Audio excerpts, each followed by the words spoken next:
বিদ্যুৎ ছাড়া এখন এক মুহূর্ত চলে না ভারতের অধিকাংশ বাড়িতে। তবে সারা মাস ধরে বিদ্যুৎ ব্যবহার করার পর মাসের শেষে যখন বিল আসে তখন দেখা যায় মোটা অঙ্কের টাকা গুনতে হয়। অনেকের কাছেই এইভাবে ইলেকট্রিক বিল দেওয়ার কষ্টকর হয়ে দাঁড়ায়। যে সকল পরিবারদের কাছে ইলেকট্রিক বিল দেওয়া কষ্টকর হয় তাদের জন্য সরকারের তরফ থেকে নানান স্কিম দেওয়া হয়ে থাকে।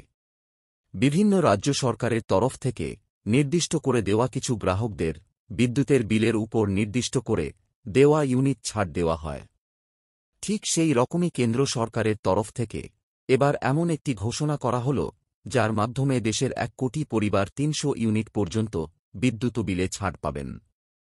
তবে কেন্দ্র সরকারের তরফ থেকে এদিন বাজেটে যে ঘোষণা করা হয়েছে তার জন্য করতে হবে একটি কাজ। বৃহস্পতিবার কেন্দ্র সরকারের তরফ থেকে যে বাজেট পেশ করা হয় সেই বাজেটে প্রতি মাসে 300 ইউনিট বিদ্যুৎ ছাড় দেওয়ার ঘোষণা করা হয়। তবে এই সুবিধা পাবেন সেই সকল পরিবারগুলি যারা প্রধানমন্ত্রী সূর্যোদয় যোজনার সুবিধাভোগী। তবে এই 300 ইউনিট বিদ্যুৎ ছাড় পরিবারগুলি কিন্তু সোজাসুজিভাবে পাবে না। অর্থাৎ কেন্দ্র সরকারের তরফ থেকে কিন্তু ভর্তুকি দেওয়া হচ্ছে না বিদ্যুতের।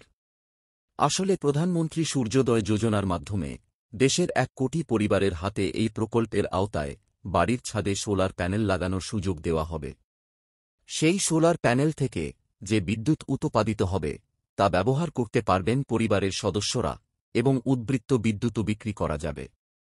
উদ্বৃত্ত বিদ্যুৎ বিক্রি করার ক্ষেত্রে কেন্দ্র সরকার তাদের সাহায্য করবে। উদ্বৃত্ত বিদ্যুৎ বিক্রি করে প্রতি বছর 15,000 টাকা থেকে 18,000 টাকা পর্যন্ত বাড়তি আয় হবে ওইসব পরিবারের। এই টাকা থেকেই প্রতি মাসে 300 ইউনিট বিদ্যুতের দাম উঠে আসবে। প্রধানমন্ত্রী সূর্যোদয় যোজনার উদ্বোধন হয় গত 22 জানুয়ারি।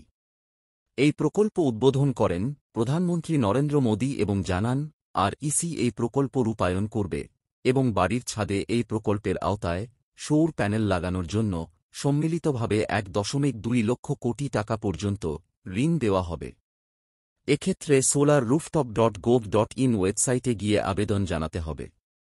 আবেদন জানানোর পর বাড়ির ছাদে সোলার প্যানেল বসানো হলেই আপনি প্রতি মাসে 300 ইউনিট বিদ্যুৎ বিলের ছাড়ের সুযোগ পাবেন।